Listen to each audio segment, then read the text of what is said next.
In 2014, after scoring his second goal in the World Cup final, Lionel Messi was asked by a journalist, "Are you the greatest of all time?"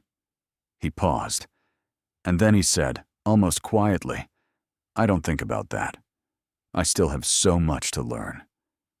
In 2016, Kendrick Lamar, at the height of his career, fresh off To Pimp a Butterfly, sat down and said, "I'm still a student. Every time I feel like I've figured out music, it humbles me again." And 2,400 years ago, a man named Socrates, arguably the most brilliant mind in all of Western history, stood in the center of Athens and declared to anyone who would listen that he knew absolutely nothing. What do these three men have in common? And why did their admission of ignorance make them more powerful, not less? That's exactly what this video is about. And by the end, you'll understand a philosophical idea so counterintuitive that it has been misunderstood for 24 centuries, and why the people who do understand it tend to become legends. Let's go back to Athens, 399 BC. Socrates has just been put on trial. The charges: corrupting the youth, impiety towards the gods. He will be executed in a matter of days. But here's the strange part. The people who prosecuted him, the politicians, the playwrights, the craftsmen, they all thought they were the wise ones. They were successful. They had power. They had money. And Socrates? He walked around barefoot in the same robe every day, with no house, no income, no titles. By every external measure, he was a failure. And yet, the oracle at Delphi, the most respected voice in all of ancient Greece, had declared Socrates the wisest man alive. How can this be? Socrates asked himself. I know nothing. So he went around questioning everyone, the politicians, the poets, the generals, and one by one, he discovered something devastating. They all believed they understood things they actually didn't. They were confident about ideas that crumbled under basic questioning. But here's the key insight. Socrates realized that his ignorance was different. He knew that he didn't know. And that awareness, that honest reckoning with the limits of one's own knowledge, is what the oracle meant by wisdom. This is called the Doctrine of Socratic Ignorance, and it sounds simple. But it is one of the most difficult things a human being can genuinely practice. Because the human mind does not like uncertainty. It does not like the feeling of not knowing. The brain literally fills in gaps with confident-sounding nonsense just to avoid the discomfort of a blank space. In modern psychology, they call it the Dunning-Kruger effect.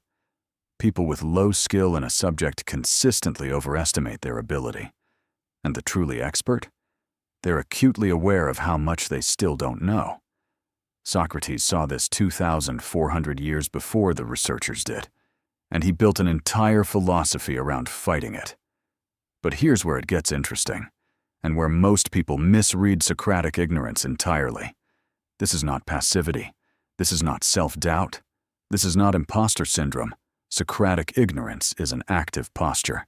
It is the deliberate choice to hold your beliefs lightly enough that new evidence can move them. It is the mental discipline to sit with a question longer than is comfortable, to resist the brain's urge to snap shut around the first available answer. The poet John Keats named this quality 2,000 years after Socrates embodied it.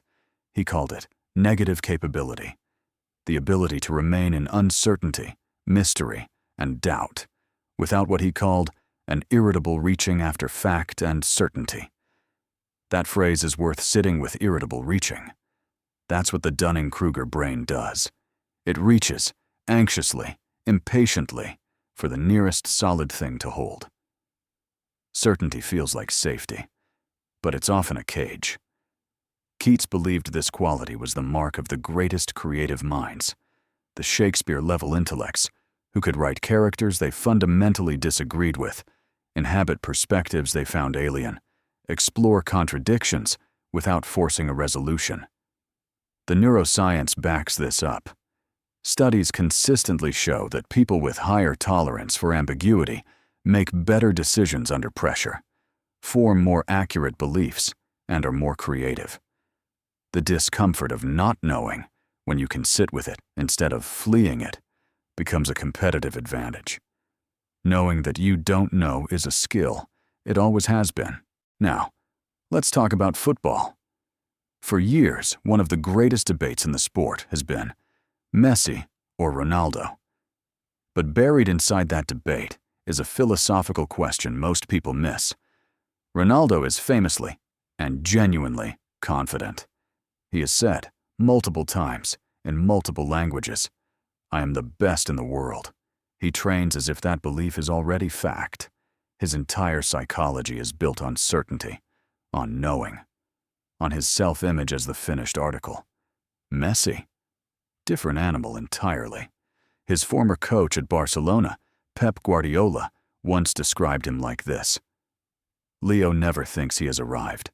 After winning the Ballon d'Or, he would come to training the next day as if it was his first session. Still searching. Still asking questions. But here's what most people miss about this contrast. It's not just a personality difference. The Socratic posture produced measurable outcomes. At 27, most forwards are beginning their decline. Slower reactions, slower recovery, narrowing range of movement. Messi, at that age, fundamentally changed how he played. He dropped deeper. He became a playmaker as much as a finisher. He added entirely new dimensions to his game at an age when most players are consolidating what they have. That is not a natural phenomenon. That is what happens when someone remains genuinely open to being taught. His Ballon d'Or counts increased in his late 20s and early 30s, an almost unprecedented statistical arc, precisely because he never stopped updating. Socrates would have recognized Messi immediately. And this isn't about football. This is about what the philosophers call epistemic humility, the ability to hold your expertise lightly, to remain teachable, to treat every achievement not as a destination, but as a platform for deeper learning. Marcus Aurelius, Roman emperor, one of the most powerful men in history, wrote this in his private journal. These were notes he never intended for publication. You could leave life right now. Let that determine what you do, say, and think. Confine yourself to the present. He was the most powerful person on earth, and every morning he wrote reminders to himself about how little he controlled, how uncertain everything was, how much he needed to keep learning. Read that again. The man commanding the Roman legions was writing notes to himself about his own ignorance, privately, when no one was watching, when there was nothing to perform. That is Socratic ignorance, lived every day at the highest possible level. Not as a pose, not as a brand, as a genuine daily practice of intellectual humility that he apparently found necessary to write down just to maintain it. Let's shift to music, because this philosophical pattern shows up there too, and in a way that's almost eerie. Kendrick Lamar and Kanye West are both considered generational geniuses. Both changed hip-hop. Both have more accolades than most artists dream of. But their relationship with knowledge, with what they know and don't know, is completely different. Kanye West, at his peak, called himself directly and unapologetically a god. I am Warhol. I am the #1 rock star on the planet. His entire brand was built on the architecture of absolute knowing, absolute certainty. And while that certainty produced extraordinary art, it also produced something else, an inability to receive feedback, an inability to tolerate being wrong, an inability to update. The Dunning-Kruger brain operating at full power. Kendrick is different. He grew up in Compton, studied everything: jazz, poetry, sociology, theology. And the through line of almost every interview he's ever given is not confidence, it's curiosity. It's the searching quality of someone who is never quite satisfied. I'm always going to challenge myself. I don't want to be comfortable. Socrates said something almost identical 24 centuries earlier. The unexamined life is not worth living. Now, what does Kendrick's output actually look like? Good kid. MAAD city. Then, To Pimp a Butterfly. Then, Damn. Then, Mr. Morale and the Big Steppers. Every album is structurally, sonically, and thematically different from the last. That is not a natural creative evolution. That is what happens when someone actively refuses to repeat themselves, when the negative capability Keats described becomes a creative operating system. And then there's politics. Barack Obama, whatever your politics, was widely noted for one specific quality. He would walk into a room and actively seek out the person who disagreed with him most. Advisors spoke about how he would deliberately assign people to argue against his own positions. He wanted to stress test his thinking. He was afraid of his own certainty. Contrast that with what we typically see in political leaders, a performance of total confidence, total certainty, no doubts, no revisions, no admissions of error. Socrates died because he made powerful people feel uncomfortable about what they didn't know. He was killed, essentially, for asking questions in public. Let that land for a moment. The man history has decided was the wisest in Athens was executed, not for being wrong, not for causing harm, but for making other people confront the limits of their knowledge. The people who killed him were certain they were right. They were so certain, in fact, that they couldn't tolerate the questions. If that doesn't feel relevant today, look around. Here's where I have to be honest with you, because if this argument is going to hold, it has to survive its strongest objection. The world often rewards confidence, not humility. We vote for certainty. We follow people who sound sure. We promote the person in the meeting who speaks without hesitation over the one who says, "I'm not sure. Let me think about that." Socrates himself admitted ignorance, and they executed him for it. So, is epistemic humility actually viable, or is it just a noble idea that gets you killed? This is a real tension, and I don't want to dissolve it too easily. But here's the distinction I think matters. There is a difference between performing certainty and possessing it. The leaders who endure, the Messis, the Kendricks, the Marcus Aureliuses, are often genuinely uncertain in private, while projecting composed confidence in public. That's not deception. That's the practical wisdom of knowing when uncertainty is generative and when it's just noise. The trap is when the performance becomes the reality. When leaders start believing their own certainty because the performance of it has been so consistent and so rewarded. That's when the Dunning-Kruger brain fully takes over. That's when you stop updating. That's when empires fall and careers collapse and albums stop landing. Socratic ignorance doesn't mean broadcasting your doubts to everyone in every context. It means cultivating them privately, rigorously, and honestly, so that when you do act, you're acting on something real rather than something merely comfortable. Let me give you an example you probably haven't heard before, because I want this to feel real, not just a parade of icons. There's a concept in surgical training called conscious incompetence. The moment a trainee surgeon moves from not knowing what they don't know to knowing exactly what they don't know. Educators describe it as one of the most dangerous transitions in a surgeon's development, not because of the incompetence, but because of what comes after. The surgeons who go on to become truly exceptional are the ones who never fully leave that state, who carry a version of that conscious incompetence into every procedure, even after decades of practice, who, before they operate, still ask, "What am I missing? What am I assuming?